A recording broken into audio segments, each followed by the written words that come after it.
Well, it's streaming to YouTube, so that's enough. We can start now. Great. Okay, so we've got lots of people here already. There's some more signing up, that's fine. Welcome, everyone. We hope you're all doing very well and are ready for some fantastic linguistics on what I believe is a beautiful Saturday in June for many, if not most of you. Lydia is in the middle of a rainstorm. I'm Francis Groman, and I'm joining this Zoom from Adelaide, South Australia. So it's not yet a beautiful day. It's Saturday night, about 1:30 in the morning, and it's also winter time. So yeah, different places, different situations. Like with the last talk, there's some people sleeping around me behind thin walls, so I can't really speak too much or too loudly. Unlike the last time, I have not just arrived from a long overseas flight, but this time around I'll be flying out to Brisbane in a few hours, so please bear with me, which reminds me I still have to pack. Be it as it may, let me first remind you of the idea behind the series, and then Lydia will introduce our speaker of the day. The Reflections Talk series is where we celebrate generative syntax and specifically focus on the foundations and developments. We're doing that by asking long-standing scholars to reflect on their early work and connect it to the current work in the field. And by doing so, they are tracing the history of the field for us in a wonderful manner and letting everyone have a glimpse at what it was like for them to be part of all these developments. We've already had 3 fantastic talks in this series by Robert May, Richard Kane, and Hagit Boer, which you can also view on YouTube. We'll put a link into the chat for you just in case you haven't seen those. I also put up the handout for today, and I'll do it again in a few moments. Although you should have received it by our last email from about 15 minutes ago. So today we're continuing with our 4th lecture, which Lydia will introduce in just a moment. Before that, let me just go over a few brief housekeeping matters. First, please turn on your camera so we can see your friendly faces, which is always helpful on these online performances. Keep yourself muted unless you're asking a question, and we are saving all questions until after the presentation, please. And third, if possible, keep discussions in the chat to a minimum so as to not distract the speaker and us viewers too much throughout. Thank you very much. And now, Lydia, it's over to you and Howard.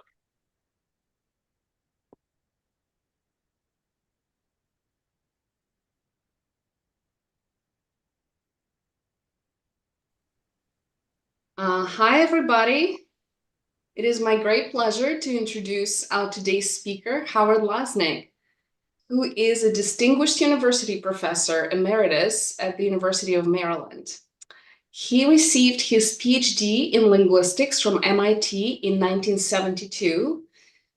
And since then, he worked at the University of Connecticut till 2002 and at the University of Maryland till 2023. And throughout this time, he received numerous research and teaching awards. And his contributions to generative grammar are so large that I want to mention a few numbers for you. Howard has 9 books, 143 articles, and 85 plenary talks, so invited talks like this one. So it's very, very impressive. And he has made major contributions to the work on phrase structure, anaphora, ellipsis, verbal morphology, case, cyclicity, movement, and learnability, just to name a few. What is also so special about Howard is that he's not only a great scholar, but also a great teacher. His courses are known to be absolutely legendary, and he has supervised 66 PhD dissertations. We actually counted it together the other day. It was a lot of fun. And a little disclaimer, my PhD dissertation is one of those 66. So I can tell you firsthand how great of a teacher Howard is. He is a kind, generous, and intuitive teacher, and he combines all those talents with a lot of hard work. So it's been a pleasure to work with him. So this is the kind of legend we have with us today. So without further ado, let's welcome Howard Lasnik.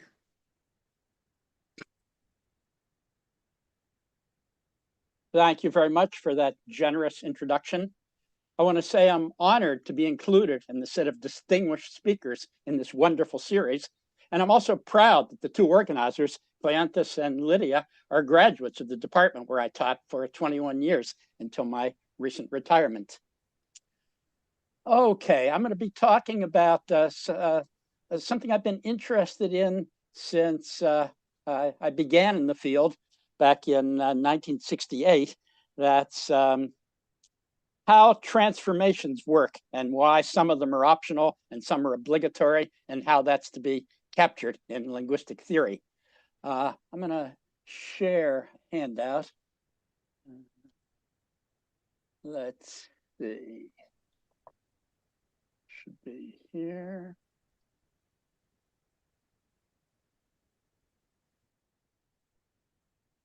There we go. Can everybody see that?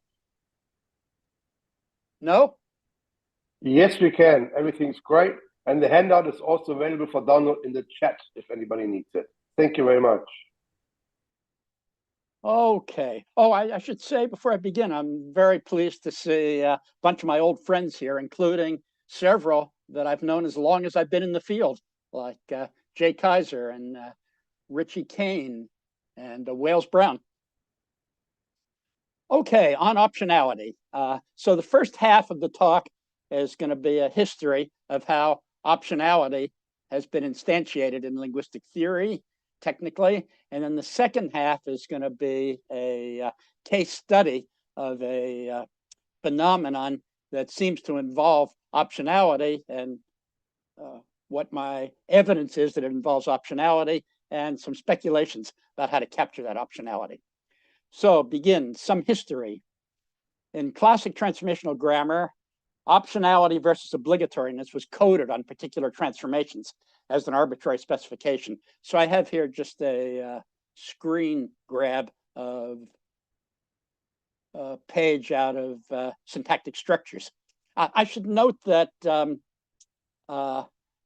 syntactic structures was just Chomsky's teaching notes for a full formalization in the logical structure of linguistic theory. And the presentation has a lot of shortcuts. So transformations had a structural analysis, which determined the class of phrase markers that they applied to, then a structural change that determined what the transformation did to that class of phrase markers. Structural change here is in really abbreviated form. The theory then included, about a dozen elementary operations. In an LSLT, there was just a specification of which elementary operations were at work in the particular transformation. Okay, you'll notice that in these selected transformations, some are labeled optional, like passive, some are labeled obligatory, like what came to be part of particle movement. Here's another optional one. Here's another obligatory one. Number transformations, that's the agreement transformation. And it was a transformation rather than a phrase structure rule, because phrase structure rules were stipulated to be context free, but number agreement is clearly context sensitive. I'll have more to say about the next few transformations. T naught, that was the transformation that inserted a marker of negation into the phrase marker. TA inserted a marker of strong affirmation into the phrase marker, like Mary did solve the problem, and TQ inserted, TQ inverted the subject in the first portion of the auxiliary, as in, did Mary solve the problem? Okay, Chomsky 56 had an interesting comment on this aspect of the theory. So it's quoted in 4, the grammar can be simplified very greatly if we distinguish between obligatory rules, which must be applied when we reach them in the sequence. Remember, the rules are ordered, and optional rules, which may or may not be applied. So these would give you branch points and derivations. That's kind of a curious comment if you think about it, because, as I say in 5, the grammar quad grammar surely isn't simpler if we include this arbitrary two-way specification. Suppose all the rules were of the same type, the grammar would be simpler. What Chomsky presumably had in mind was that given that the processes he was investigating displayed apparent optionality and obligatoriness, to describe those phenomena, the simplest thing to do was what he did, label some transformations optional and some obligatory. Oh, sorry.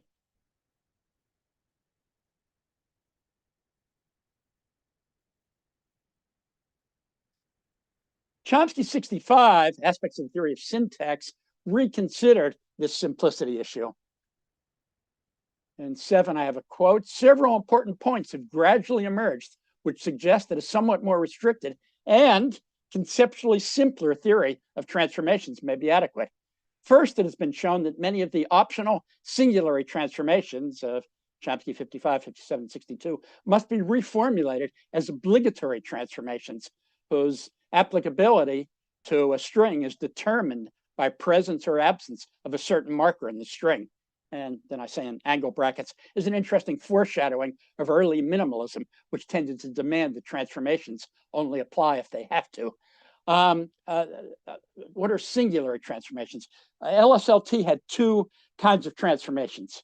Singular transformations, which operated on single phrase markers, no matter how complicated, and generalized transformations, which merged together 2 separate phrase markers into one. It turned a forest into a complicated tree. So what he's talking about here are the singular transformations. Chomsky specifically mentioned in this regard 2 of the transformations. Sorry, I keep jumping around. 2 of the transformations from that excerpt above. He said that this point about simplifying things by making transformations obligatory and triggered by an optional marker. He said this was pointed out by Lee's 1963 for the negation transformation and by Klima, personal communication, for the question transformation at about the same time. This idea was developed by Katz and Postel in 1964 with respect to the question of how syntax interfaces with semantics. Aspect says, Katz and Postel, 64, have extended these observations and formulated them in terms of a general principle, namely that the only contribution of transformations to semantic interpretation is that they interrelate phrase markers, i.e. combine semantic interpretations of already interpreted phrase markers in a fixed way. It follows then that transformations cannot introduce meaning-bearing elements. And just an aside, I'm going to note that in the late 60s, when I entered the field, there was huge debate and discussion about whether, quote unquote, transformations can change meaning. This formed the foundation for this, what Chomsky called the standard theory, based on the population of deep structure and that level as the sole locus of semantic interpretation. Katz and Postel had argued as follows. There are many cases in the literature of syntactic facts characterized by optional singular transformations, where the output P marker must have a semantic interpretation quite different from that of the input P marker. Among these are the question transformation, the imperative transformation, the WH attachment transformation, which took a WH marker and attached it to a non-WH noun phrase, making it into a WH phrase. The concern of Katz and Postel, of course, was how to simplify the semantic interpretive rules. They discussed several possibilities, ultimately suggesting the following. No correctly formulated singular transformation has an output with a semantic interpretation distinct from its input, and that those transformations in the literature which violate this claim are incorrect. Katz and Postel then discussed a range of transformational phenomena that had been treated as involving optional transformations, negation, interrogatives, and imperatives. They argued instead that in initial P markers, there are optional negation, imperative, and interrogative markers that have semantic import. These then trigger obligatory transformation operations. So like subject auxiliary inversion would be triggered by this Q marker in the deep structure. They claimed that not only would this simplify the theory of semantic interpretation, it would simplify it because then underlying structure becomes the sole locus of semantic interpretation. It would provide more adequate syntactic descriptions.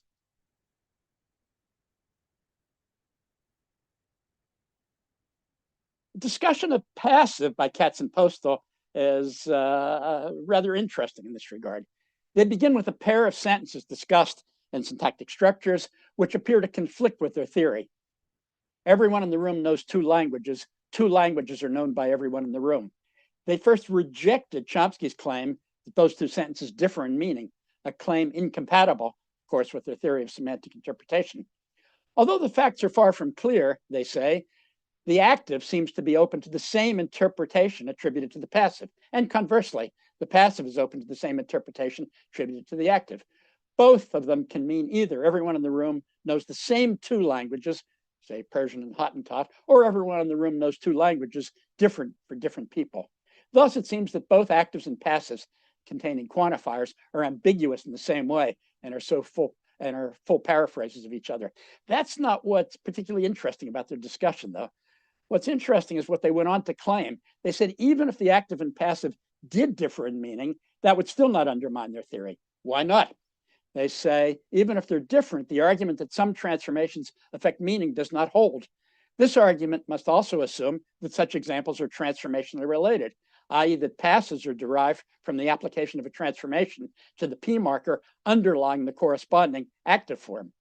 They claimed instead that actives and passives do not arise from a single phrase marker via an optional passive transformation. Rather, the initial phrase marker of passives has, among other things, a passive morpheme, which triggers the remainder of the syntactic changes. And that's obviously a pretty modern approach. It's been pretty standard since aspects.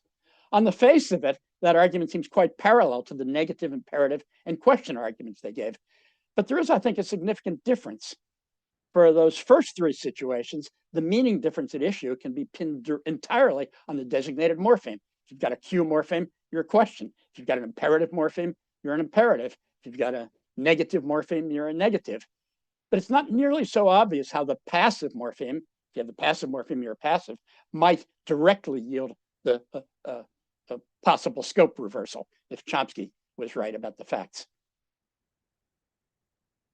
There have been other sorts of arguments against the optional obligatory distinction. So this first argument was based on simplicity and based on the nature of the syntax semantics interface. But there have been other sorts of arguments, and the most prominent concerns learnability. Arbitrary marking of optional or obligatory on rules results in what I have often called quantitative and qualitative acquisition problems. Imagine a classic transformational component of a grammar of the sort developed in the 50s and early 60s. Such a grammar had a large number, N, of transformations. N was in the hundreds at least. As noted before in that classic model, each transformation could be marked optional or obligatory. So even with everything else fixed, there are 2 to the n grammars to be considered by the learner, a quantitative problem. And there's also a qualitative problem. Assuming any T could be optional or obligatory, which was the assumption in that early work, there are 4 situations for the learner, 2 of which cause no difficulty at all. If the child's hypothesis is the rule is optional, and it actually is, no problem. Similarly for obligatory. But what about the mismatch situations? When the hypothesis is obligatory and the target's optional, the learning problem is relatively trivial. Positive evidence in the form of sentences whose derivation involved non-application of the rule in question should induce the requisite hypothesis change. The other mismatch is more difficult, where the hypothesis is optional and the target is obligatory. Here, all else equal, the target language is a proper subset of the hypothesized language, so there will be no relevant positive evidence. Under the widespread assumption that negative evidence is not systematically available to learners, this situation is untenable. Brain 71 was an early influential examination of the general subset problem. Here's what he said. Information about what is not a sentence would appear to be necessary in order for the learner to reject hypothetical grammars and grammatical rules which are over-inclusive, i.e. which generate all the acceptable strings and which err only because they also generate unacceptable strings. Since such grammars generate all the good sentences to which the learner is exposed, how can he discover that they are wrong unless his input data contains information about non-sentences? There are three immediately apparent possible ways to address this problem. First is all rules are obligatory, an extension of the Katz-Postel conjecture. Apparent transformational optionality is a consequence of an optionally chosen marker in the base. Or all rules are optional. Apparent obligatoriness is a consequence of a surface filter or a set of surface filters that would be violated if the rule didn't apply. Or rules can be obligatory or optional, but obligatory is the unmarked case, chosen in the absence of counter evidence. Now, given the apparent optionality of a number of processes, but where there was no obvious marker, contra what Katz and Postel suggested, A turned out was not extensively pursued in the middle stages of the development of transformational generative grammar, but versions of B and C definitely were. Alluding to problems of language acquisition, Lasnik and Cupin 77 gave a restrictive formalization of phrase structure in transformational grammar and proposed that transformations are not marked optional or obligatory.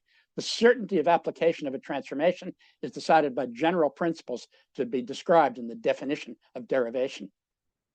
And Cupin and I went on to formulate one particular surface filter with the consequence that no particular transformation becomes obligatory, but rather it's obligatory, but something be done somewhere along the line. Otherwise, the derivation must be thrown out. This seems to be the proper generalization. What is obligatory is not the means used, but the end achieved.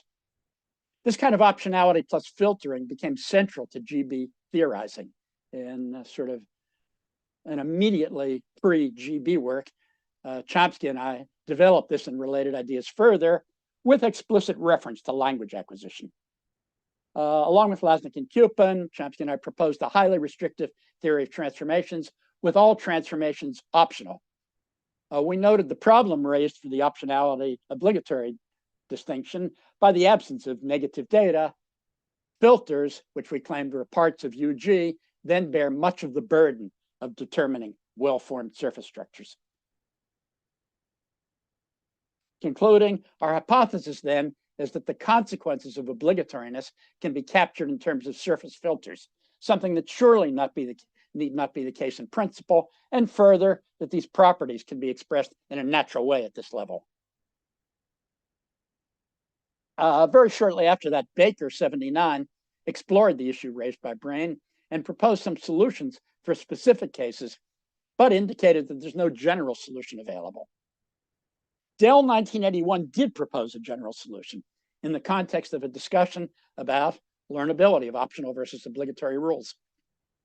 While Dell was concerned specifically with phonological rules, his reasoning carries over to transformations to the extent that here too, optional versus obligatory might be a choice for the learner. In fact, in syntax at the time, maybe still, optionality seemed much more pervasive than in phonology. So Dell considered the situation where there are two grammars, G and G prime, such that the language generated by G is a proper subset of the one generated by G prime. Call these grammars generating languages in an inclusion relationship, GIRs for short.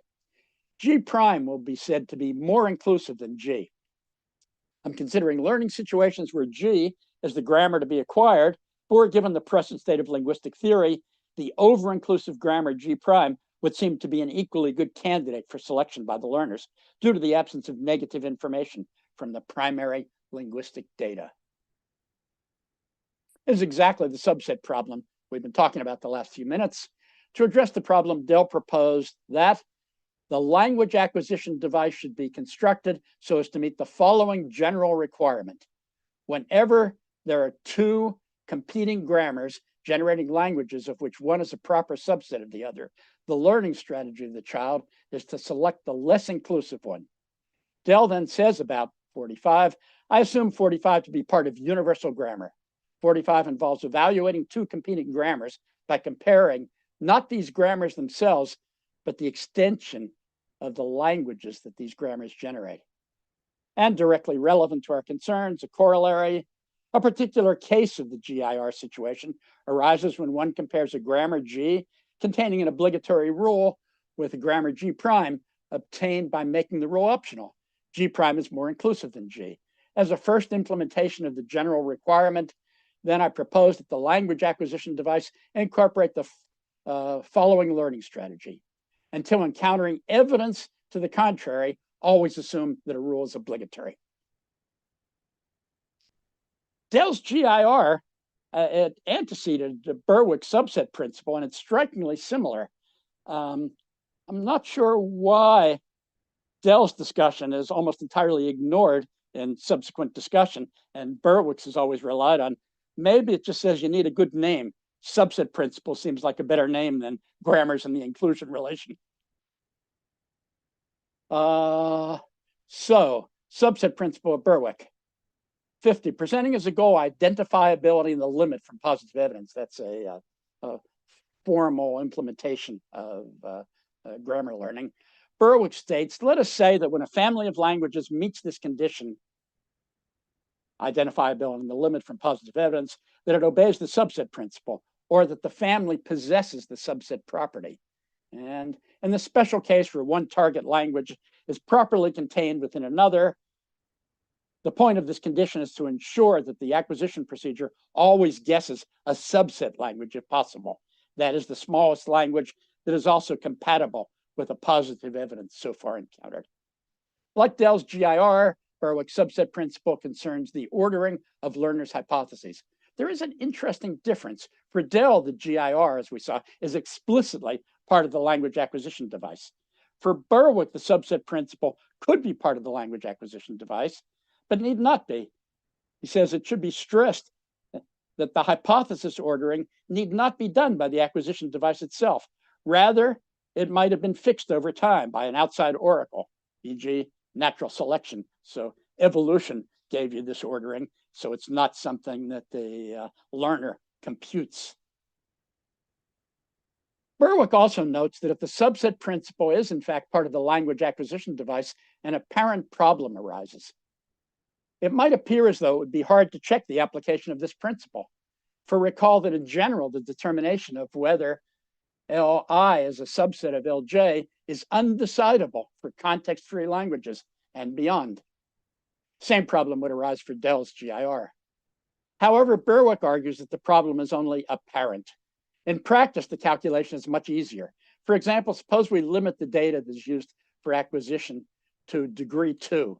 That is, only sentences with at most 2 embedded sentences. What it means by that, one sentence embedded in another, embedded in another. That's called degree 2.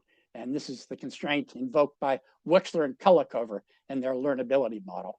Now the subset computation is decidable.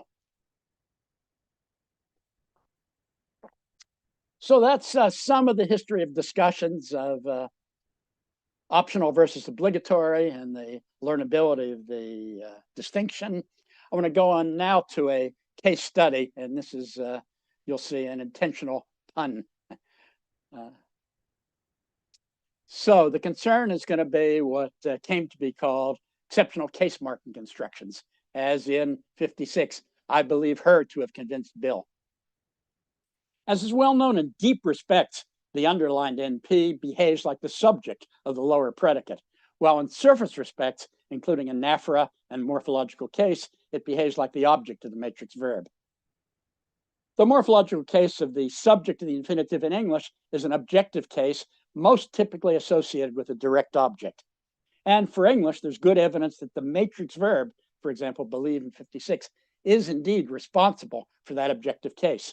Overwhelmingly, the English, let's call it what Latin scholars call it, the accusative infinitive construction, occurs only as the complement of an otherwise transitive verb, which is independently capable of licensing case on its complement.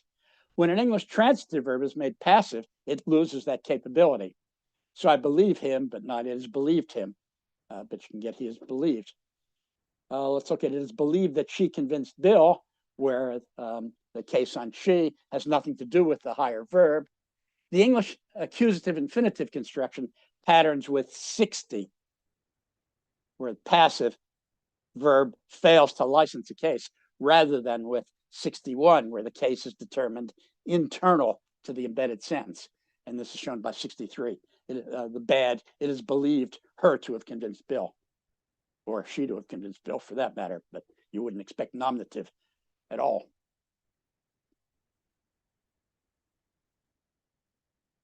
For English, it was standardly assumed in early generative grammar that the downstairs thematic subject becomes an upstairs object via a transformation or a set of transformations. So LSLT had a process combining the higher and lower predicates and turning the underlying downstairs subject into the object of this complex predicate. Chomsky, about a year and a half ago, told me that he thought maybe that original approach was the right approach, and we'd been going down wrong pathways for the following 60 years, but put that aside for right now. Rosenbaum, 67, had the downstairs predicate extraposing out of the embedded infinitive, leaving the complement subject as the sole occupant of the complement, thus in essence making it the object of the matrix verb. Postal 74 offered a technical variant of the same basic idea, with the complement subject actually raising to matrix object position. Postal offered what he called 3 traditional arguments for higher object status. His great 1974 book on raising has about 100 arguments for his analysis. And the discussion begins with what he called 3 traditional arguments for higher object status. These arguments all assume that the relations involved implicate clause mates, an assumption already made in the earliest work in generative grammar, for example, LSLT. So 68, Joan was believed to be famous by Jack. How's that relevant? Well, because classic generative grammar assumed that only the object of a verb can be made a subject of the passive. Anaphora pronouns versus reflexives. Jack believed him to be immoral, no good on the co-referential rating. Jack believed himself to be immoral, fine on the co-referential rating. So reflexive was another process classically assumed to involve clause mates.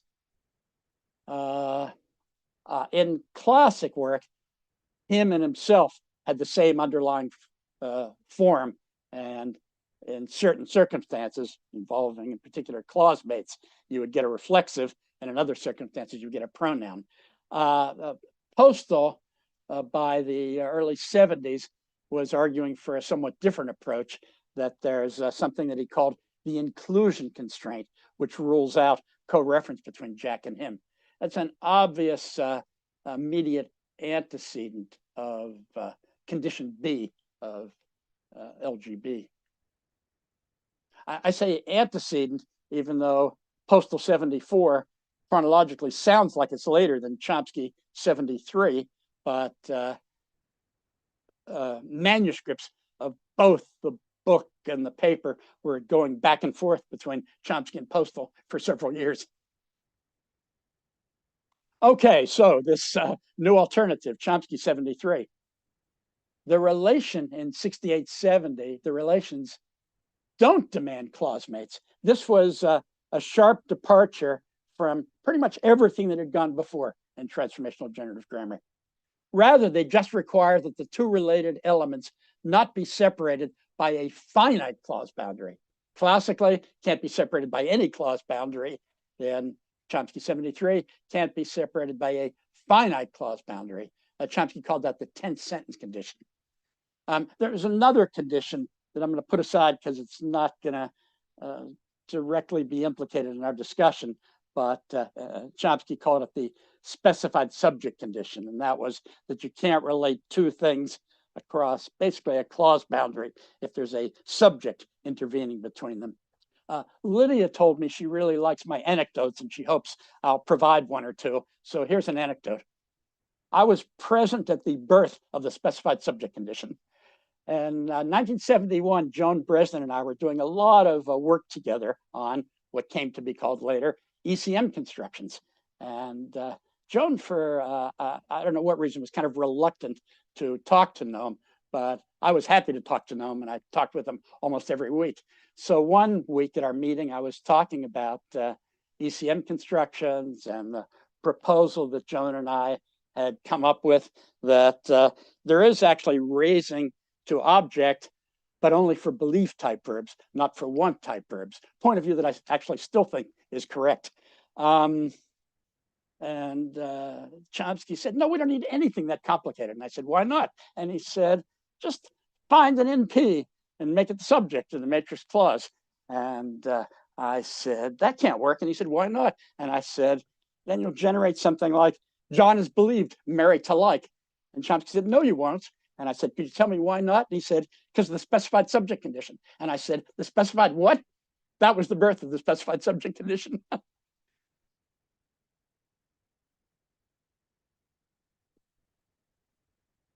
Anyhow, back to clause mates versus 10th sentence condition.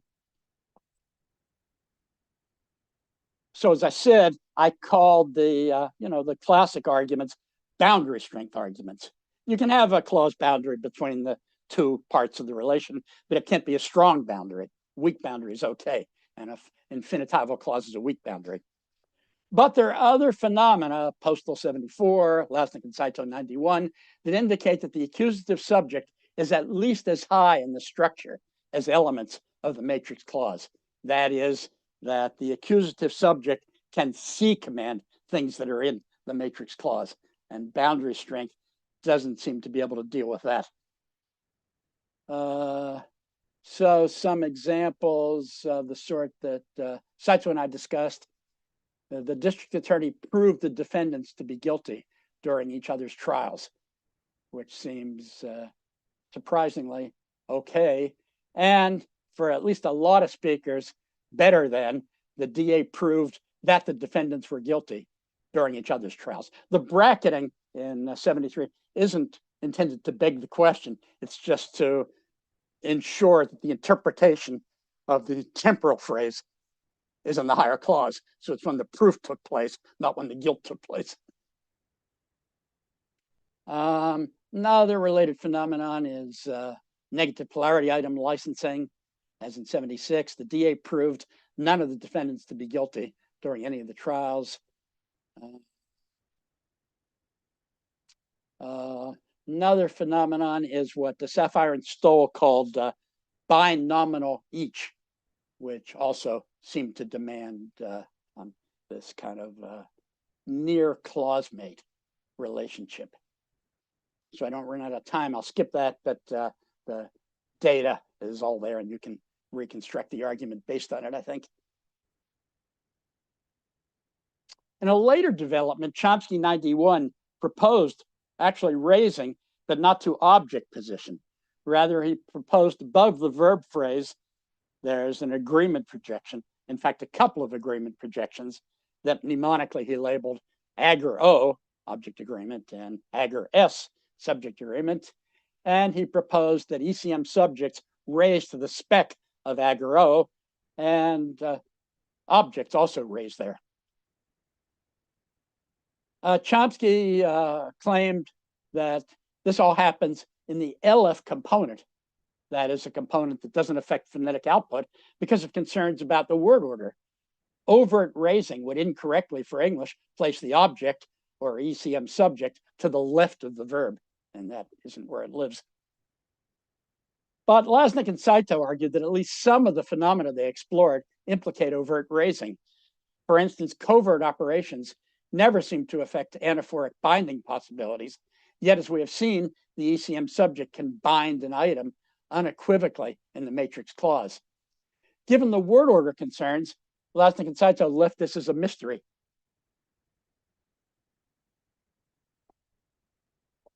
Further, sometimes the raising is audible, as in these examples from Postal 74. I figured out it was more than 300 miles from here to Tulsa, Or I figured it out to be more than 300 miles from here to Tulsa, where that if seems to be the same pleonastic subject of the lower clause that it is in 90, but now to the left of something that's in the higher clause. Or these from Kane, though this isn't Kane's analysis. Johnson and Koizumi, though, did offer raising accounts. They're trying to make John out to be a liar. This makeout construction, this figure out construction, which is extremely limited, and the makeout construction are the only two constructions I know of in English, verb particle taking an infinitival complement. If anyone can think of any more, let me know. So they're trying to make John out to be a liar, where John is the understood subject of to be a liar, but it appears, at least on the Johnson Koizumi analysis, to the left of something that's part of the matrix predicate. 94 just shows that John is the understood subject of is a liar, because 93 and 94 seem cognitively synonymous. Now, remember, there was this paradox that Saito and I left the reader with, but Koizumi shortly thereafter proposed a way that the raising could be overt while still producing the correct word order. That's what he called the split VP hypothesis, and that's illustrated in 97. The MP, thematic subject of the lower clause, does raise into the higher clause, and the matrix verb raises still higher.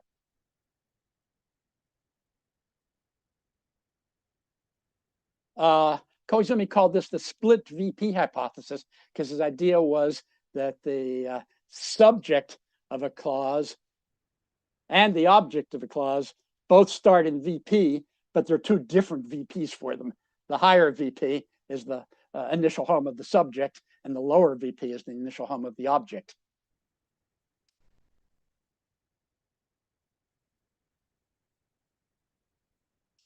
Here's an additional potential argument for overt raising of an ECM subject, or for that matter, of a matrix object. In fact, many of the arguments for overt raising of an ECM subject also become arguments for raising of an object once we adopt C command as the relevant requirement for many of the relations that we've been exploring.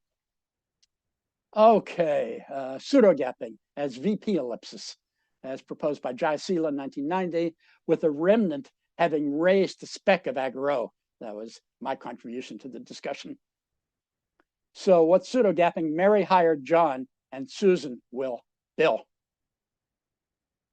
You can also get this with ECM constructions. He proved Jones to be guilty and she will Bob.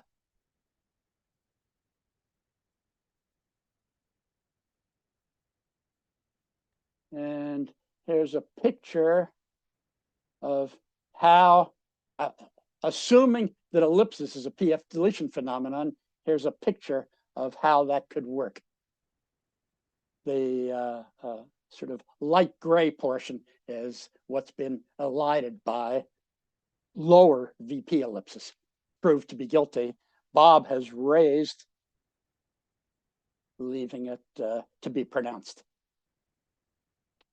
One further nice feature of a raising analysis, that of Chomsky 91 or Koizumi 93, is that structural case is always licensed in the same configuration, spec of a functional head. That's a point that Chomsky 91 made.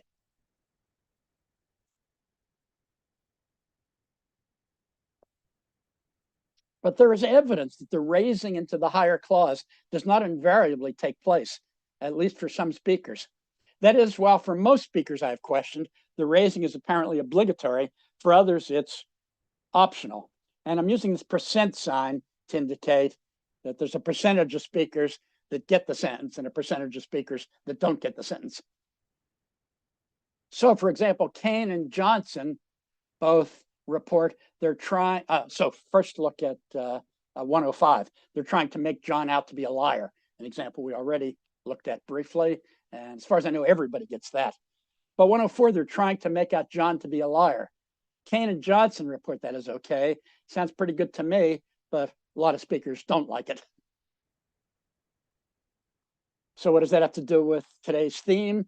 Well, it looks like for the majority of speakers I've asked, to be honest, the raising is obligatory. But for the speakers who get this, who get 105, looks like the raising is optional. They get both examples.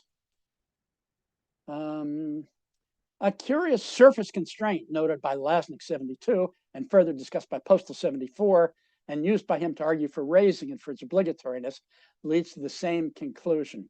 Let me say something about Lasnik in the early 70s and Postal in the early to mid 70s. I think it must have been the school year 1971. Chomsky was on sabbatical. And as many of you know, all the old timers know, Chomsky would give a 3-hour lecture every Thursday afternoon, but he was on sabbatical, so he wasn't going to be there to give it. And he would meet with a lot of students, and he wasn't going to be around, so it would be hard for him to meet with students. So Morris Halley, then the department head, great department head, by the way, brought in Paul Postal to give the lecture and also to meet with students. Postal had the reputation as being kind of a scary guy. So the students were afraid to go talk to him. So Morris Halley pleaded with me to go talk to him. So I met with him almost every Thursday morning. And I was talking mainly about the work that Joan Breslin and I were doing at that time on accusative infinitive constructions.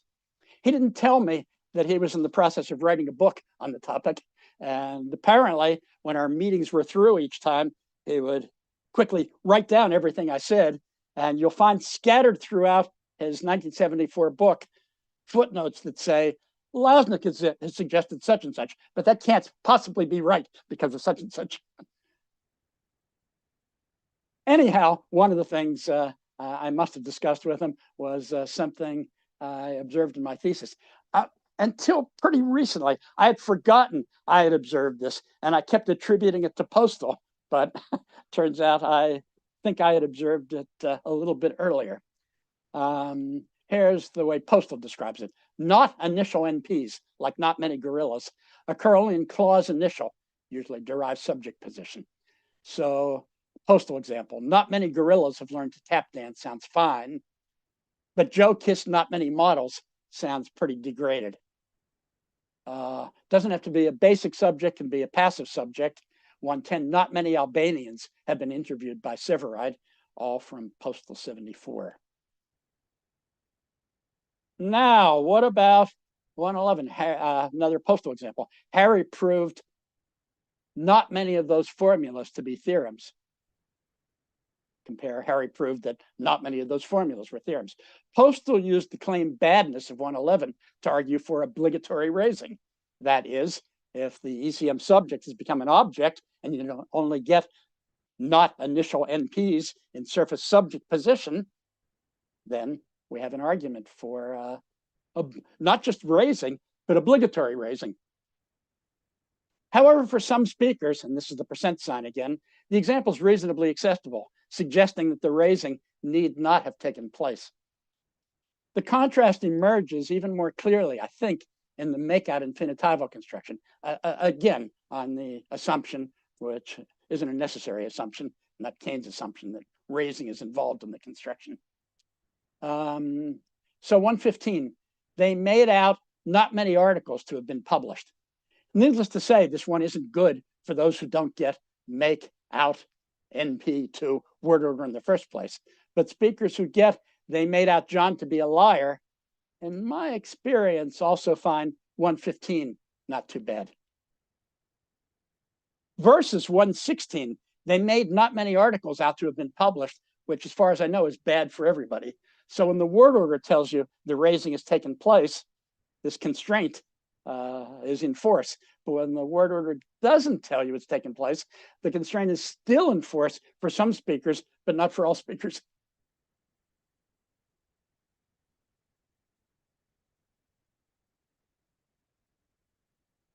Okay, an observation about scope that Zubi-Zaretta, 1982, in a footnote attributes to Chomsky, and that is discussed again by Chomsky, 1995, chapter 4 of the 95 book, provides further evidence for the optionality of raising of ECM subjects for some speakers. So let's start with the observation that Zubizarreta mentioned.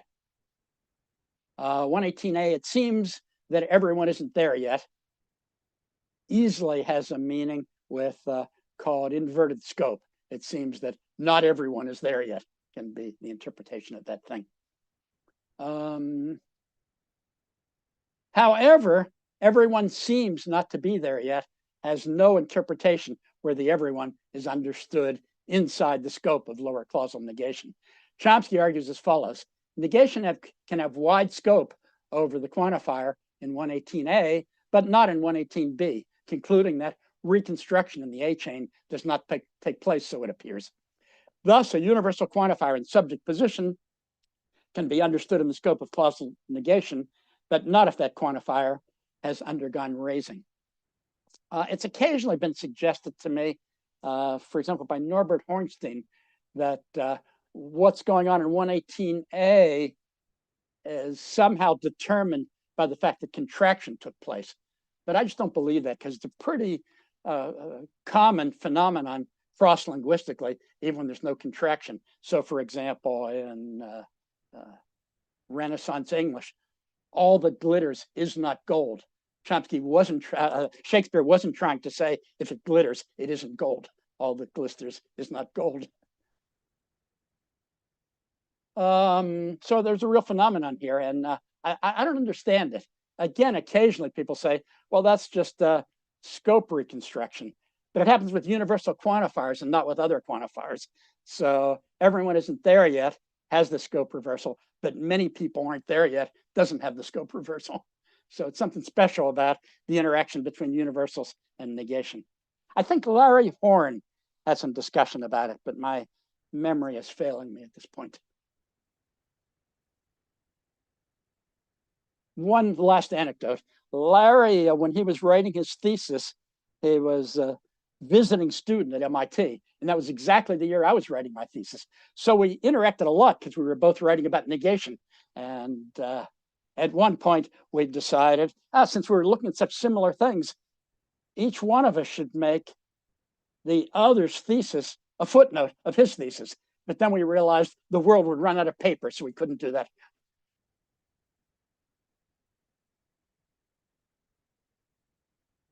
Okay, let's look now at an ECM construction. 121, I believe everyone not to be there yet.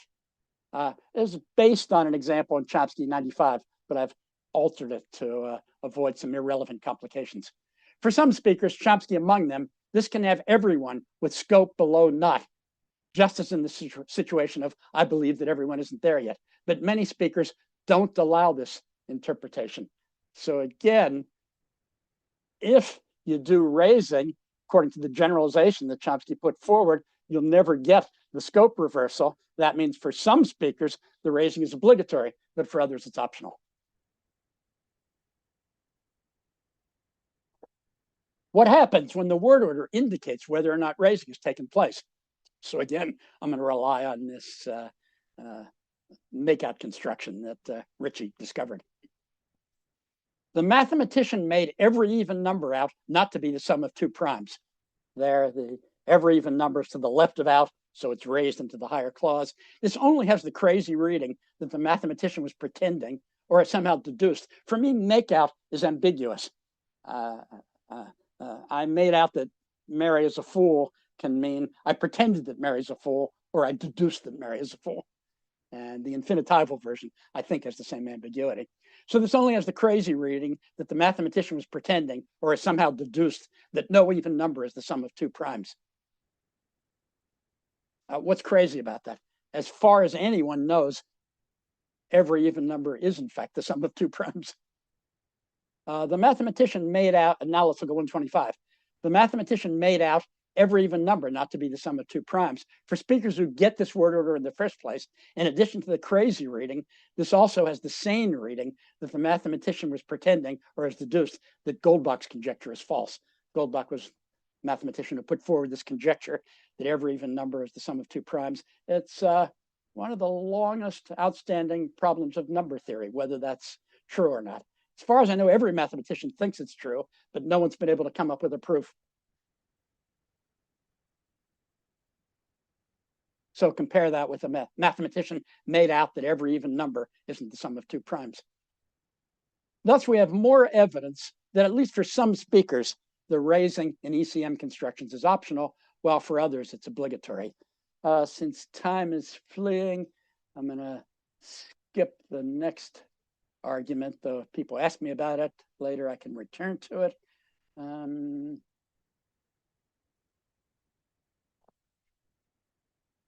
And let's go on to this question. If what's happening here is case, as in Chomsky 91, how is case licensed when the ECM subject doesn't raise? So when it does raise, it's in spec of this functional projection, and that's case position. How is it licensed when ECM subject doesn't raise? Possibly, oh, sorry.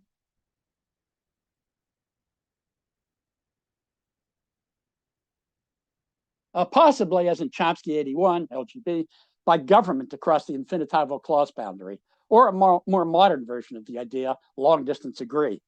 But there's a potentially nicer possibility.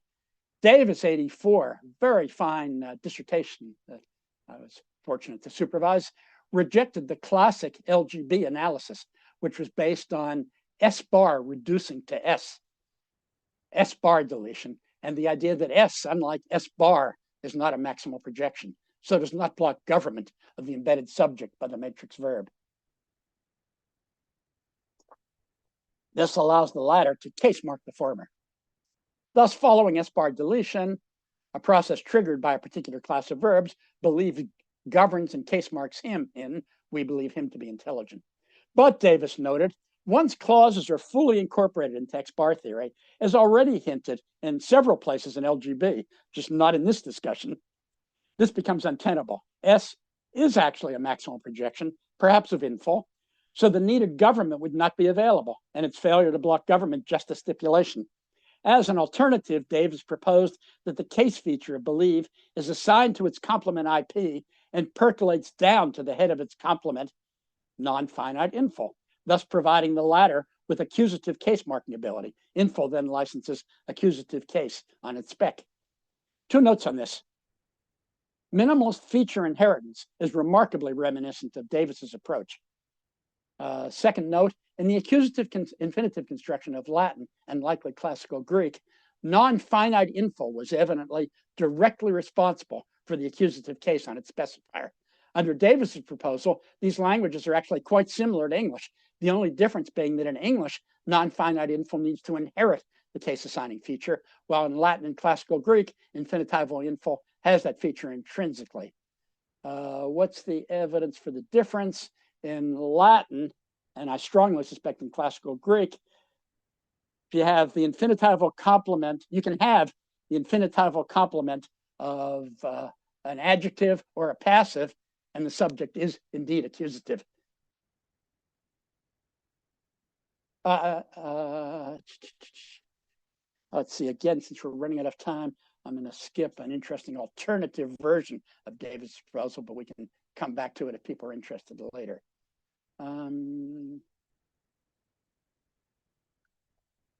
Yeah, let's go on to discussion that starts in 155. Postal had argued in his book that in a morphological case marking language, the case of an ECM subject is the case appropriate for the object of the matrix verb. But very interesting paper, Pillinger responds, discussing ECM verbs that govern dative case in Latin. Here one would expect, as Postal does, dative case marking on the postverbal NPs. But this is not the case. Some verbs take a dative direct object, but still license accusative infinitive. And that's this screen grab of part of Pillinger's paper. Pillinger concludes, contra Postal, that there is no raising in Latin. Postal had mentioned classical Greek, but provided no evidence. Pillinger's evidence is from Latin. I suspect that classical Greek was similar, as it was in many respects. It's, of course, impossible to run Pillinger's test in English. In the unlikely event that there's some language like English in the ways outlined here, but with richer case distinctions and some ECM verbs that govern dative on their objects, you can finish that thought. There's another observation of Keynes that Davis' proposal is beneficial for, I think. With small clause complements, again, in my terms, raising is obligatory for all speakers. So they're trying to make John out a liar. It's fine for everybody, I think. But they're trying to make out John a liar. That seems bad for all speakers, including those who get, like Kane, they're trying to make out John to be a liar. This correlates well, I try to show, with the not initial NP constraint. Why should this be? If, as I've been assuming and arguing, the issue is case, it would be strange if the subject of a small clause could not be governed by the matrix verb, while the subject of an infinitive could be. If one would anticipate a difference at all, it would be that a small clause boundary is weaker than any full clause boundary. But on a Davis type approach, one would just have to say that whatever the head of a small clause is, it's not the kind of thing that can have or inherit a case feature. Skip the next thing and maybe go on to the end. 175. Now, what is the obligatory optional distinction for English ECM infinitivals? One reasonable possibility, based on what we've seen so far, for the speakers having obligatory raising, the majority of those I've asked, even ECM infinitival info, can't inherit a case feature. For the minority with optional raising, ECM infinitival info can inherit a case feature. Skip the next sentence because we didn't discuss Frieden's approach. Well, I'll allude to Frieden's approach that there are two different kinds of infinitival infos available in English, and speakers differ about whether verbs can select the one that's like the Latin one. So the speakers with obligatory raising don't have the Latin type infinitival complement in their lexicon at all. For the minority with optional raising, the Latin type complement is available for selection. Note that either proposal is reminiscent of the cat's postal and aspects approach to optionality. The apparent optionality results entirely from a lexical choice. There's plenty more to be said about all of this, including the question of whether the optionality diagnostics I presented and the ones I skipped correlate. I hope they do, but that's probably too much to expect. And what might be involved in the acquisition of the variation. And in a footnote, I allude to a paper a couple of years ago by one of my students, Aaron Doliana, where he outlined, but before he graduated, didn't have time to run a bunch of experiments testing correlations. But since my time is probably up, all this will have to wait for another occasion. Thank you very much. Thank you very much. Thank you, Howard. Okay. Right, it was perfect timing. We had a wonderful hour of reminiscing and presenting some very interesting data and discussions again. And as you said, Howard, some of them are really strikingly similar, or very similar to more recent minimalist developments. Yeah. Okay, let's start off with Richie, please. Yes. Go ahead. I have a. Can you hear me? Yes. Maybe Howard, yes. if you could stop sharing the screen, Howard, we could see Richie better then. Oh, okay. Hold on.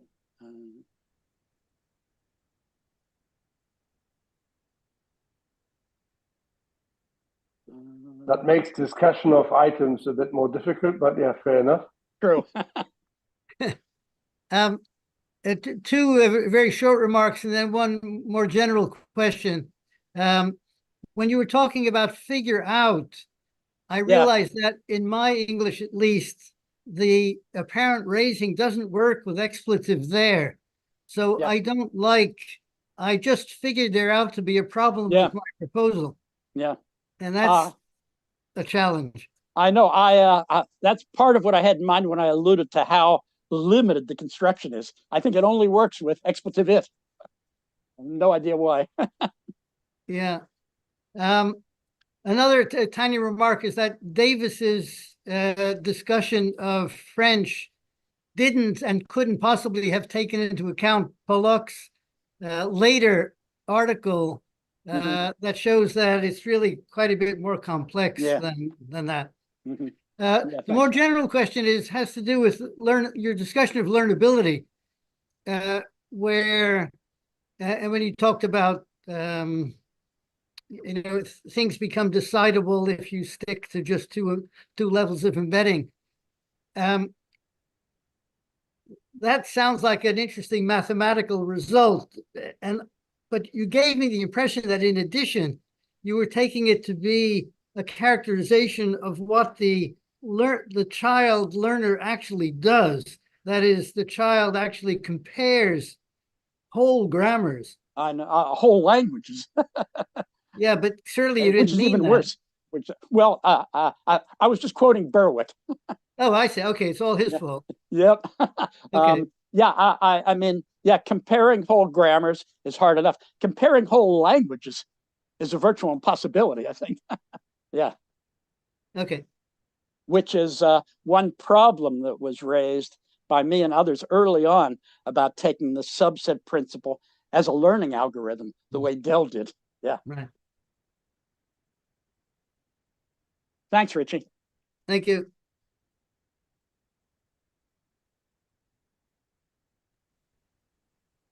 Okay, we typically like to encourage younger students or younger researchers to kickstart the discussion.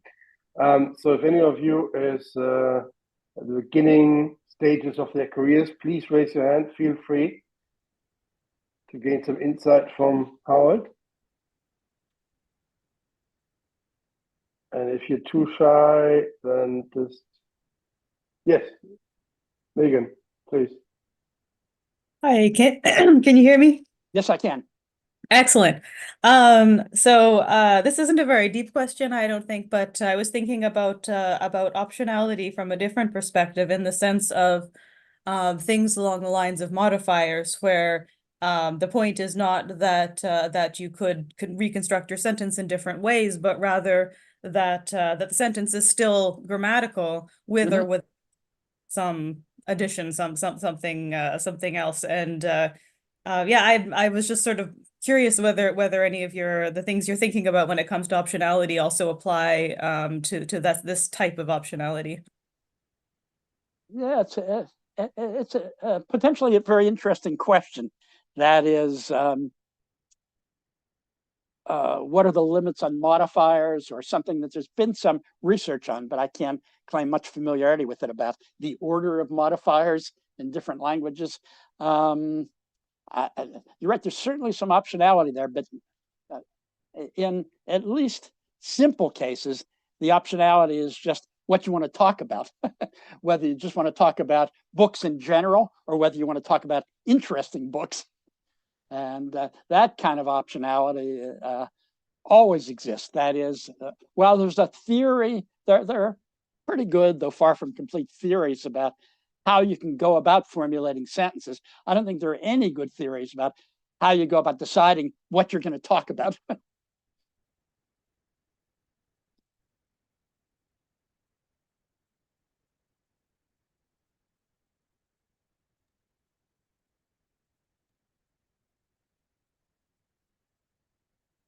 Okay, don't be shy. Feel free to raise your hand and ask a question. If you are too shy, you can also use the chat and write a quick question or comment in the chat.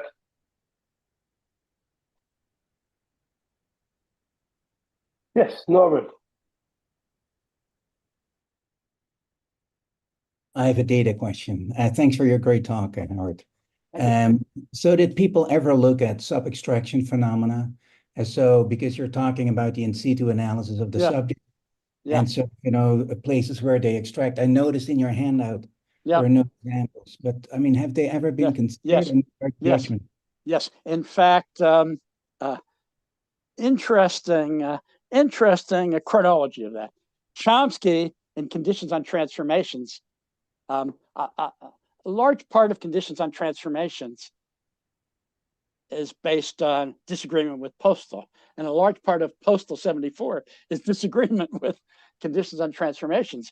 And Chomsky in Conditions on Transformations argued that there is no raising, And his major arguments were really pretty conceptual, but he had just one empirical argument.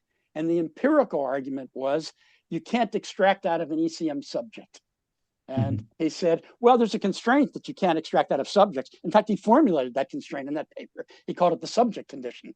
A lot of people think that followed from subjacency, but it didn't in conditions on transformations. It had to be a separate condition. But you can extract out of objects. So, he reasoned, if the downstairs subject becomes an upstairs object, then all of a sudden you should be able to extract out of it. In more recent decades, Chomsky has changed his tune about what the facts are and said, well, those things are perfectly all right. And he has sort of complicated story about why this should be okay. I'm not sure what the facts are, and I don't know if anybody's done any careful, systematic investigation of what the facts are. I think it's probably undeniable that extraction out of a nominative subject is worse than extraction out of an accusative subject, but I'm not sure what to conclude from that. Yeah. So that definitely ought to be investigated. One more point. Yes, one more point.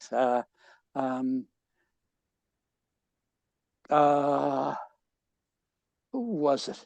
There was another graduate student at MIT. I can remember most things, but names escape me. A couple of years after Koizumi, who argued against Koizumi's account for exactly that reason. He said, well, if the constraint is you can't extract out of a subject, and Koizumi is saying this ECM subject raises so it's no longer a subject, you should be able to extract out of it. On the other hand, around that time, in fact, even a little earlier, a lot of scholars were proposing constraint that if something moves at all, you can't extract out of it. Wexler and Kullikover had something that they called the freezing principle that was like that. Yeah. Yeah, okay. Thank you.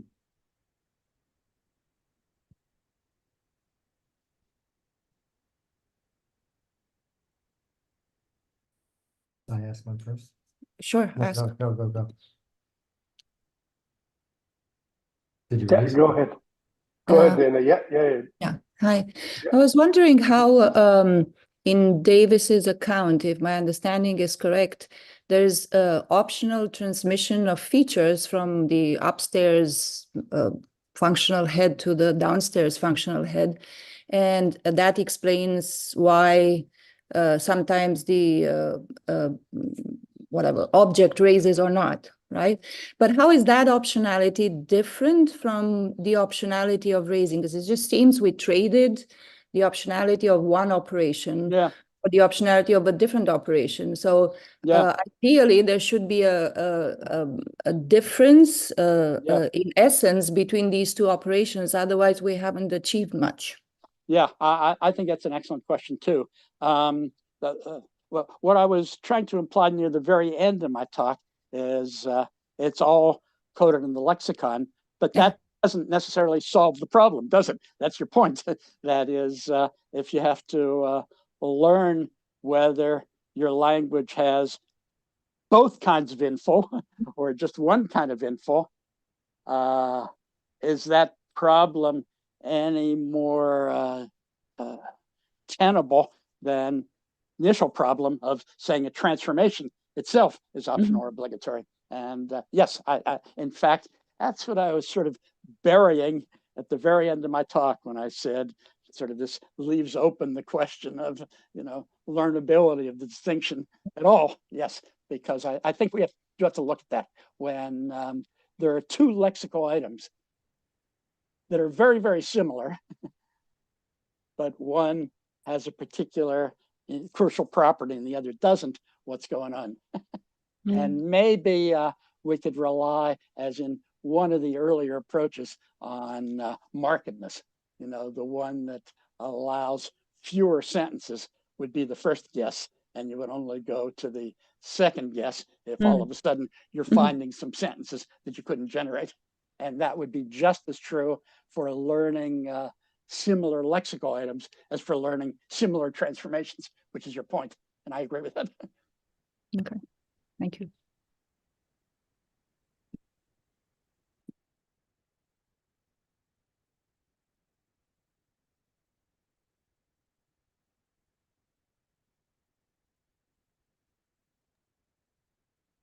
I was trying to raise my hand. Yes, Charles, please, go ahead.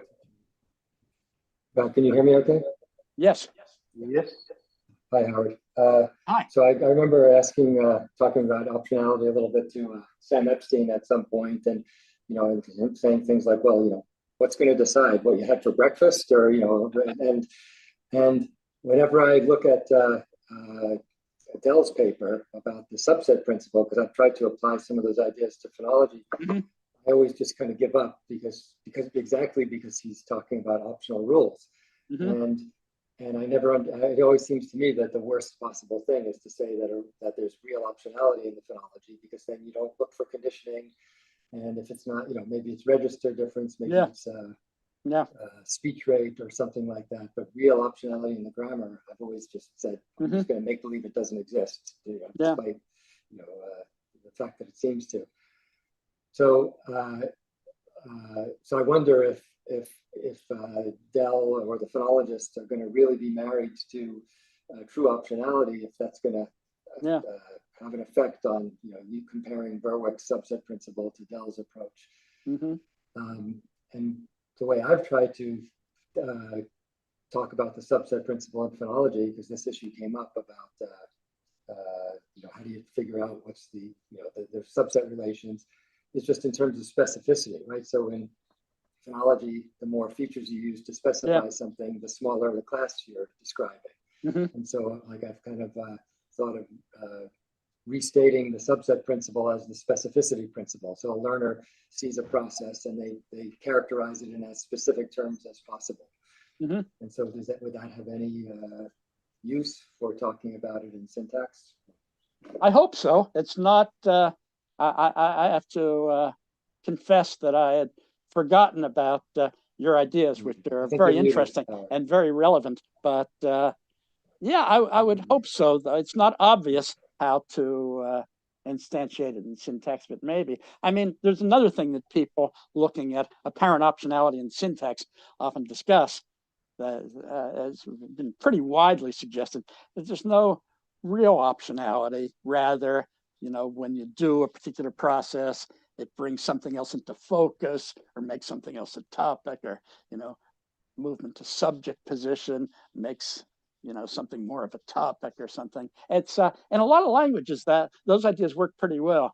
In English, less so, since anything can be a subject in English. A pleonastic can be a subject, a piece of an idiom can be a subject, but those ideas are certainly around, and I'm wondering if there's any way to connect them with your ideas. Maybe.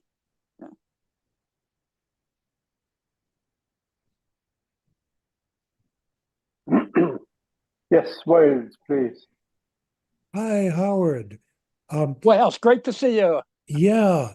At one point, you were mentioning the alternative of letting all transformations apply and then having filters that would filter out some bad results. Now, I remember Perlmutter's deep and surface structure constraints on syntax involving clitics.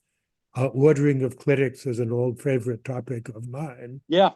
And it looks like whatever you do with the transformation, you still have to have some sort of filter that would let in good orderings of clitics and keep out bad orderings of clitics. Nobody seems to pay attention to those anymore. Occasionally, I've come across articles about them, but they, there's not a huge amount of work on it anymore. But I agree with you. His arguments really seemed pretty compelling to me. Yeah. So I've known Wayne since Wales since 1968. One of my oldest friends. Yeah.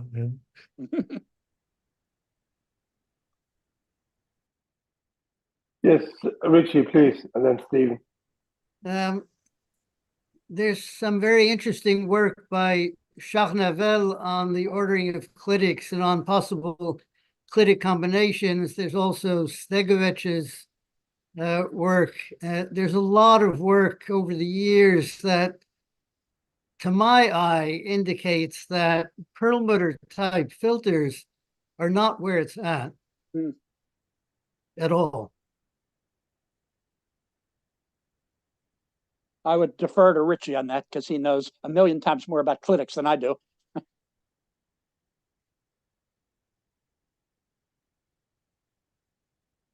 Okay, Stephen. Hi. Hi, Stephen. It was really great to hear about all this old stuff again and be reminded of these great arguments. I was wondering about the what you thought about the Agaro-P account nowadays. Also vis-a-vis Davis's story, which I always really liked. And in particular, there's things that clearly are not NPs and don't need case that seem to be, undergoing this movement into the main clause.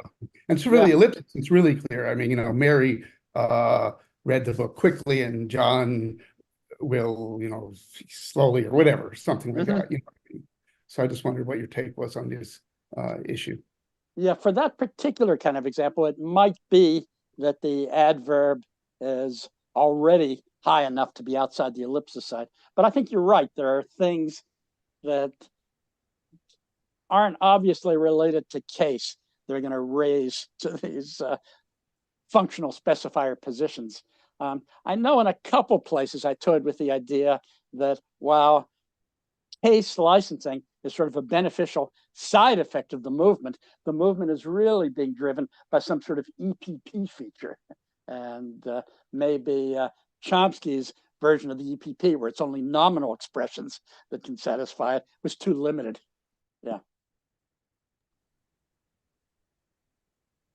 Okay, Dustin. Hi, Howard. How are you? Really great Hi. talk to you. Thanks. Good to see you again. Yeah, you too. I think I asked you this question like 10 years ago, but I don't remember the answer. So I'm I'm thinking about the relationship between the analysis of the pseudo-gapping structures and the particle verbs. And this is maybe just a technical question, but I'm wondering what happens when you pseudo-gap a particle verb expression. So when you say something like, I picked up John and Tom did Mary, right? So does that involve 3 VP layers, or do you have 2 verb positions that are both within the ellipsis site, or I mean, do you have any how do you put those 2 analyses together?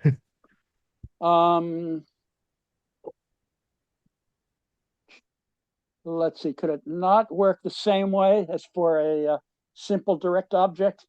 You get out of the lower VP and then it's lower VP ellipsis.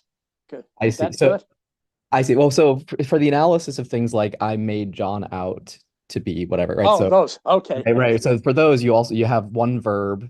Yeah. So make occurs in the higher verb, right? So then that would be, and then when you're doing the ellipsis and the pseudo gapping instructions, you're alighting the lower VP. Is that right? Yeah. That's the idea. Yeah. Okay. So then what happens if you pseudo gap a make out construction? If that's possible. I suspect it is. Yeah. Try. Again, maybe this is actually just a very obvious answer and I'm missing something, but. We also have a whiteboard, Howard, if you want to use that. Okay, so the relevant example, I guess, would be something like, the examples I think exist. John made Mary out to be a fool and Bill did Susan. Right? That's the kind you're thinking of, right? Yeah, right.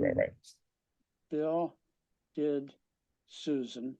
Yeah, I think that'll still work okay. You raise Susan into the position above the lower VP. I see. And then you elide the lower VP. I see. I think so. Okay. So then that would require that make is also within the ellipsis site then too, right? So there's also some lower projection there that it comes from. Sure. Yes. Okay. Thank you. Thanks. Yeah. All right, that helps. Thank you. Thank you. Yeah, sure. Okay, Jay, you have a question? Can you unmute yourself, please?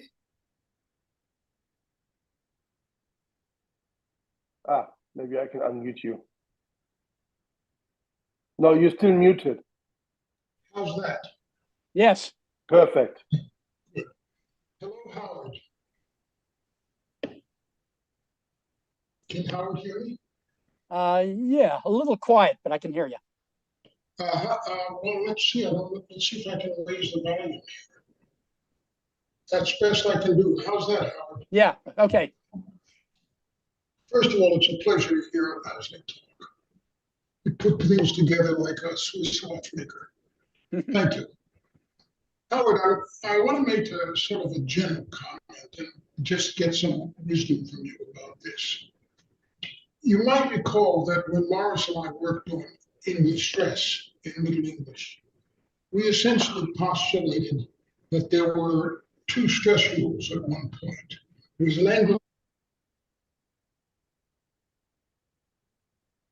Oh, we're losing you. We lost you for a minute. You can't hear me? Yes. Okay, now so we can. Let me try something else. So Okay. I Can you hear heard me now? Yeah, I heard you say there are two stress rules, and then you faded out after that.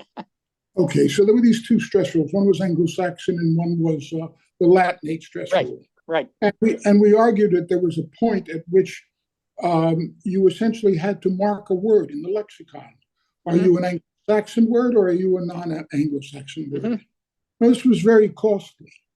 Yeah. We argued. And what we showed was that there was, in fact, a period of about 50 years when there was an art form that took advantage of these two existing markers in the lexicon, which was sort of corroborative evidence. And I'm thinking, for example, of Gawain in the Green Knight, where the stanza was Anglo-Saxon and the little quatrain at the end was Latinate. That is to say, iambic metrical. Okay. But what we took the position that this was a highly unstable situation because it was so costly. And we argued that after the next generation of learners came along, the Anglo-Saxon portion was eliminated. The argument was it was motivated strictly by simplicity. It turned out that all of the Anglo-Saxon words, having been the result of syncretism, would get the same stress, whether it was the Anglo-Saxon stress rule or the Latinate stress rule. So obviously what you want is you get rid of the Anglo-Saxon stress rule. And after 1400, nobody ever wrote poems like Gawain in the Green Knight again. But the really motivating consideration here was simplicity. That's disappeared from most of the discussions that I've been listening to over the past half century. Whatever happened to simplicity? So, for example, trying to sort of generalize that to what you're saying about marking in the lexicon, whether a rule, that's highly undesirable by simplicity. So my question to you is this: whatever happened to simplicity? Well, that's a huge question. So let me first try narrowing it down. I like the argument you just reported, and maybe it indicates that, no one has done any historical investigation of the phenomena I've been looking at here. And it might be that it's short-lived and temporary, and maybe that'll be gone in a generation or so. And it'll be all the same. Either for everyone, the raising will be optional, or for everyone, the raising will be obligatory. I think that's a possibility. Yes, for simplicity, I think you're onto something there. Simplicity is paid a huge amount of lip service in research of the last few decades, but it's not often taken as seriously as it ought to be. They're just often stipulations about what counts as simplicity without clear argumentation or clear evidence. So I think I agree with you. It ought to still be around. We're a science, and scientists look for simplicity, and it is still around, but maybe not being taken seriously enough. I certainly think that's true. I think that what happened was with the computer, coming in, the notion really sort of bled over that memory is cheap. And simplicity was no longer really a concern for the brain.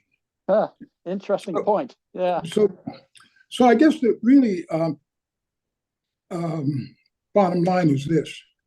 We've gotten a little bit away from the original concerns of linguistics, which was how does the brain work? And one of the arguments that, as I said, motivated Morris and me at the time was, well, memory was not cheap. And simplicity was a guiding principle that told us where the grammars were going to go phonologically and presumably also syntactically. But I've talked enough. It's great to see you, Howard. Yeah, same here, Jay. Thank you. Bob? Frieden? Please unmute yourself. Okay, Yeah. I'm unmuted. Okay. Right. Well, back in 1970, Joe Emmons wrote a dissertation in which he tried to categorize transformations into three separate categories: root transformations, structure-preserving transformations, and minor movement rules. And the minor movement rules included particle movement. What I'm wondering about is, since a lot of the argumentation that you presented have to do with a minor movement rule, how exactly is this going to work with merge, and especially with no tampering? Yeah, I guess, on the analysis, suggested by Johnson Koizumi, which I'm kind of following, particle movement is really the same kind of rule as NP preposing, right? The NP preposing part of raising, or sorry, the NP preposing part of passive or raising, because we're taking the NP and moving it to a somewhat higher specifier of a functional projection. So I guess that certainly wouldn't fit. I don't think would fit Emmons' characterization of a minor movement rule. It would be more like Emmons' structure preserving rules. Yeah. Which raises interesting questions. For sure. Yeah. Virtually everything I said in the second half of my talk raises more questions than it answers, for sure. Yeah. One minor point you mentioned, whether the EPP applies to more than just nominatives. Or nominals. Jim Levine and I published a paper on Slavic, which argues that the EPP that involves accusative case. Lydia will know the details better than I. Yeah, and maybe I was going so far as to suggest it isn't even just limited to nominal expressions. That's a possibility. Yeah. Okay. Maya? Hi, thanks for an interesting talk. I want to go back to the question of, optional rules and optionality, going a little bit back to Dana's point earlier. I mean, the only way I've always made sense of something that looks like real optionality is having coexisting grammars. So by dialect, and I apologize if you actually mentioned it and I missed it because I was absent a couple of times. But what do you think of that? I think that's an interesting idea. And turns out when I was preparing for this, I reread Dell's paper and I had misremembered him as saying that. I had misremembered Dell as saying, well, there isn't actually real optionality. They're just two different grammars. But that isn't anything like what he said. But other people have said that. And I think it's not an unreasonable point of view. Yeah. Okay, thank you.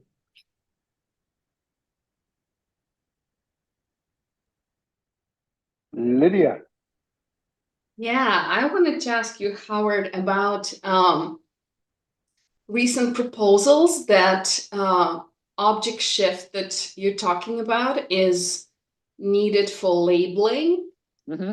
And if it's optional, it's very interesting. Either the structure remains unlabeled, Yeah.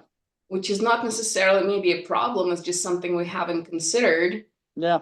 Or the optionality is less likely in that case. What do you think?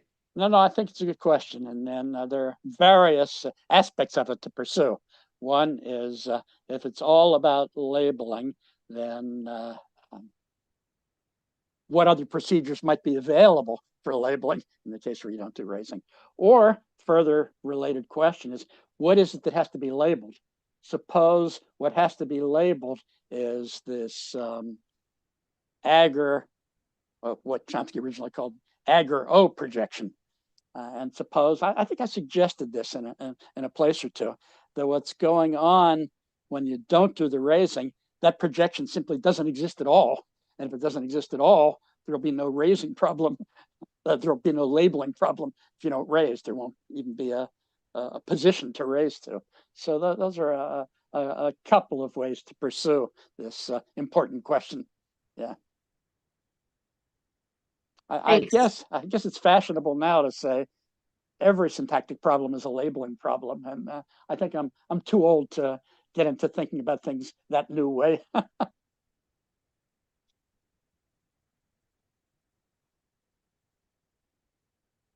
But I think it certainly helps if it's for labeling, then it doesn't have to be a nominal expression, you know, it could be just. Good point. Yeah, that would follow. Yeah. Yeah.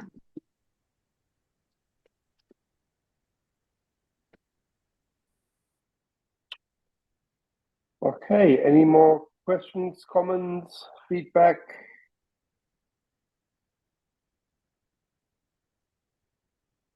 All right. So if there are, oh yeah, Megan, here you go. Yeah, please. I already asked something earlier, so if No, that's fine. Go on. Nobody else is up for it, so go. Oh, okay. So I just keep thinking back to the learnability issue. Yeah. And I've been sitting here basically trying to formulate a question or formulate what I think. So but I haven't gotten far enough yet. Mm-hmm. So I don't know if I can say something quite intelligent enough here. But so one of the concerns seems to be that you would that you would need to be able to essentially calculate out the language in order to tell whether you were in the subset situation or not. That's certainly true under Dell's version. Right. Possibly true under Berwick's version. Yes. Okay. It's been a while since I thought very much about learnability, but I didn't remember that being a part of an algorithm, but rather being a constraint on the types of algorithms that you could propose to learners. Yeah. Yeah. So it's partly that, and then also I'm thinking about these percolations, right? So the idea really is that the features percolate down, which strikes me as a violation of, it sounds like tampering, but I think you could do the same thing just with selection, like simply say, oh, here's one version that selects the thing that has the feature, and here's one thing that selects the thing that doesn't have the feature, and it would be equivalent, right? Yes, that was exactly, I skipped it because I was afraid I'd run out of time, but that was Bob Frieden's version of Davis's theory. Yes. Who's here, right? Yeah. Yes, he's here. Right. Yeah. Okay. So then the notion instead would be that like how would you decide if you have one or two of these pairs of lexical items, and then the concern is which one is in some sense the superset, and which one is in some sense the subset, so that you can you don't overgeneralize the learnability. Right. I mean, the optionality. Yeah, that one sounds on the face of it like it might be simple. That is, for the speakers that have the optional process, they'd have both lexical items available for selection, whereas ones, for instance, obligatory, they only have one. And sort of by a pretty straightforward simplicity metric, you would Right. It's first simple. pick it's simpler to have the one lexical item than the two lexical items. And presumably you would need to argue then that the learner assumes chooses one that they hear. And if they hear both, then they choose both. Exactly. Yeah. Oh, okay. Thank you for helping me think that the rest of the way through. Right. I guess no, that was good. Question. Yeah.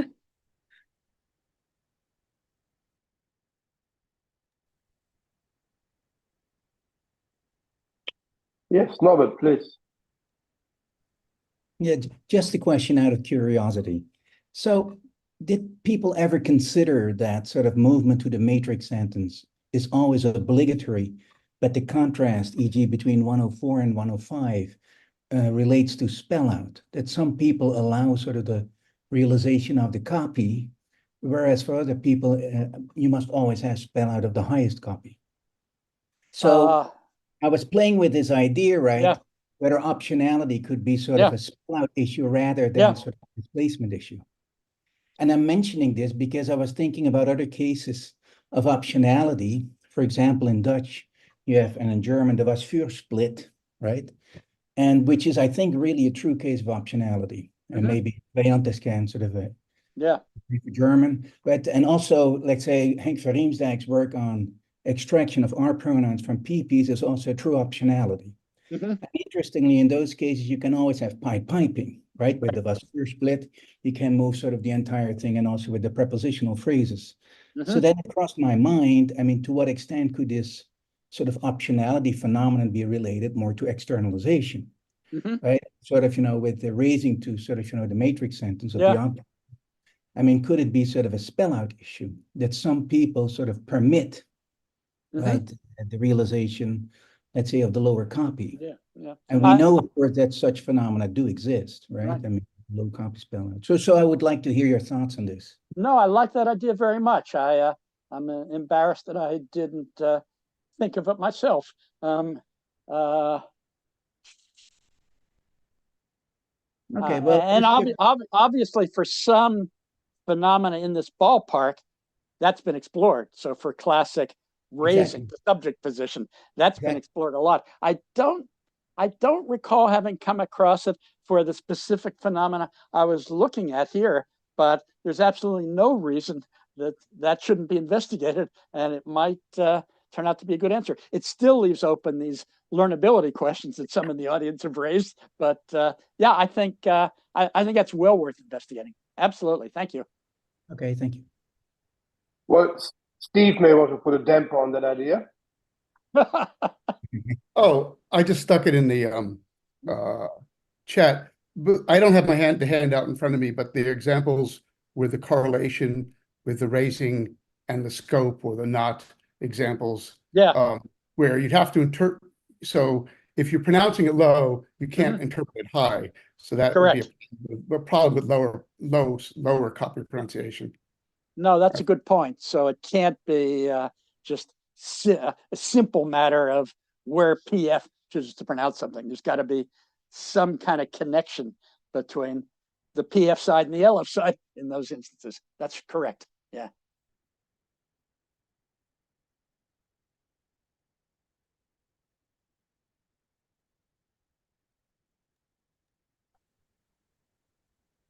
Okay.